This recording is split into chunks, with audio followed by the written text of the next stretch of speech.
Që prej të njëjtës në mëngjes, besimtarët ortodoks kanë nisur përgatitjet për festën e Pashkës, duke ngjyrosur vezët dhe duke gatuar bukën tradicionale. Mimoza Duka një anviz nga Gjirokastra, ndjek me përkushtim këto rite, duke u kujdesur për një tavolinë të bukur festive.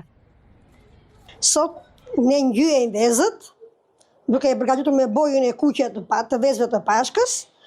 Pastaj i marrim, i vendosim në një pecet që të thahet pak boja, dhe në fund fare, kur ato thajnë, i zbukurojmë, i bëjmë pak me vaj dhe i zbukurojmë me figura të ndryshme. Gjithashtu, sot ne kemi edhe kullurët të themine ose kuleç për Pashkën. Këto zakonisht i konsumojmë të gjitha ditën e diel që kulmojmë me Pashkën e Madhe. Sot gjithashtu një veçantë që bëhet është edhe mbillja e borzilokut. Dhe kjo është diçka e veçantë, një rit që ka bëtur qysh në kohët e para. Këto gjëra unë i kam trashëgimi nga nëna ime dhe po i vazhdoj akoma dhe dua që t'i vazhdoj dhe brezi i ri.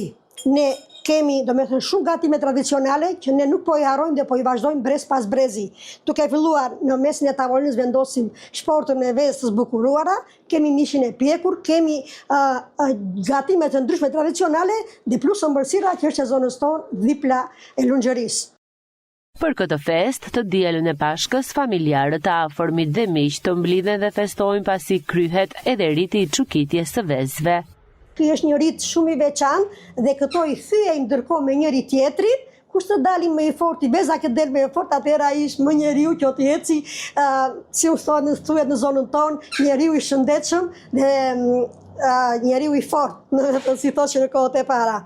Rasti Mimoza Dukës është një shembull i harmonisë dhe bashkëjetesës fetare ku tradita dhe dashuria për familjen bashkojnë njerëzit përtej besimeve.